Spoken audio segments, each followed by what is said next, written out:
Herkese salam dostlar. C++ öğrenme seriyasında Cin funksiyası bölümüne hoş gelmişsiniz. Gəlin koda başlayaq. İlk öncə include göstəreyim. Deyə bilərsiniz ki, hər dəfə niyə bunu qeyd edirsən? Çünki bunu mən qeyd etdikcə siz bunu görürsünüz və yadınızda qalır. Həmçinin mənim əlimə də oturur. Əgər siz də mənim etdiklərimi hər dəfə etsəz, artıq bu isə əlinizə oturacaq və kodu çox rahat bir şəkildə yaza biləcəksiniz. İndi gələk kodun Cin funksiyasına izahına. İlk öncə belə deyim, bizdə 2 dənə çap etmək üçün ekranda çap etmək üçün 2 dənə funksiya var idi. Biri və ilk videoda tanış olan cout funksiyası, biri də ki Cin funksiyası. Cout bir şey ekrana çap edir. Cin isə bir şey ekrandan alır, yəni daxil edirik və istəsək sonra cout vasitəsilə ötürürük. Ekrana ötürürük. İndi məsəl üçün buna nümunə bir kod yazaq. Amma əvvəlcədən də onu qeyd edim ki, əgər hər hansı bir kodda Cin varsa, onun üçün bir dəyişən yaratmaq lazımdır. Məsələn, daxil edəcəyiniz bir rəqəmdirsə int yəni rəqəm kimi bir dəyişən yaratmaq lazımdır. Sonra əgər bir söz daxil edəcəksə string formuna dəyişən yaratmaq lazımdır və s. Mən string növündə dəyişən yaradıram. String ad dəyişəni. String bu dəfə keçən videoda görmüşdünüzsə mən bərabər qoyub bura bir ad yazmışdım. Məsəl üçün salam yazmışdım. Amma bu videoda mən niyə heç bir dəyər vermirəm, buna niyə bir söz yazmıram? Çünki əgər mən bunu söz yazsam, artıq bunun dəqiq bir qiyməti, dəyəri, cümləsi olacaq. Amma mən buna söz vermədiyim halda mən Cin funksiyasını işlədə biləcəm.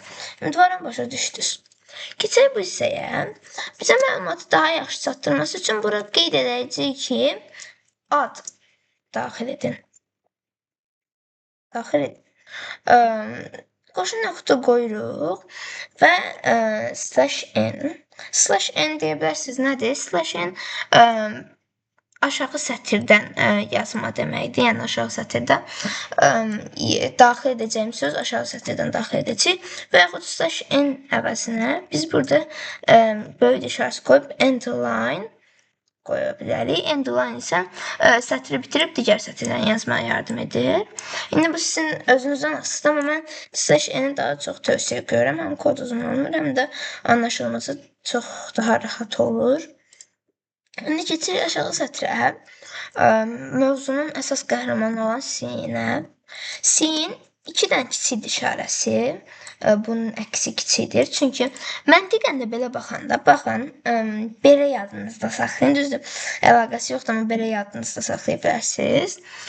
Bu veb-saytda kodu yazdığımız hissə sol hissədir. Output hissəmiz isə, yəni kodun çıxdığı hissə isə sağ tərəfdir. Yəni bu oxların istiqamətinə baxdıqda bu oxlar elə bir ki belə main cpp kod yazdığımız hissəni göstərir. Cin-də isə output hissəsini göstərir. Yəni ki, bu onu bildirir ki, cout-da ekrana output-a çap olunan şeylərin mənbəyi main cpp-dir. Amma Cin-də ekranda yazdığımız şeylərin mənbəyi isə elə ekranın özüdür. Çünki ekranda yazırıq. Düzdür, bunu belə yadda saxlamaq qeyri-qanunidir, amma əgər bu veb-saytda istifadə edirsinizsə, anlaşılması rahat olacaq. Yəni, bunun mənası nə olduğunu yadda saxlaya bilərsiniz. Hər veb-saytda və yaxud proqramda dəyişir. Məsələn, bəzən altdan çıxır, bəzən yandan, soldan, sağdan.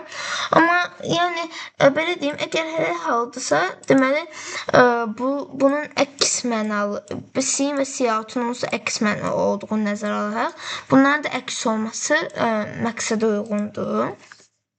İndi cout dəyişən adımız ad olduğu üçün elə ad yazırıq bura. Yenə nöqtə virgül. Və aşağı sətirdə, məsələn, biz adı sadəcə daxil etdik. Adı daxil edəndə bizə heç nə verməyəcək. Biz elə boş-boş gözləyəcəyik. Amma adı daxil edəndə, məsələn, cout-la bizə fərqli cür çatdıra bilər. Məsələn, sənin adın qoşa nöqtə məsafə qoyuruq ki, dəyişənimiz bitişik olmasın. Bura ad yazırıq. Yəni sənin adın ad dəyişənidir. Ad dəyişənində də nəsə nə daxil edəcəyiksə. İndi aşağı sətirdə də ki, return 0. Yəni kodu çalışdıraq.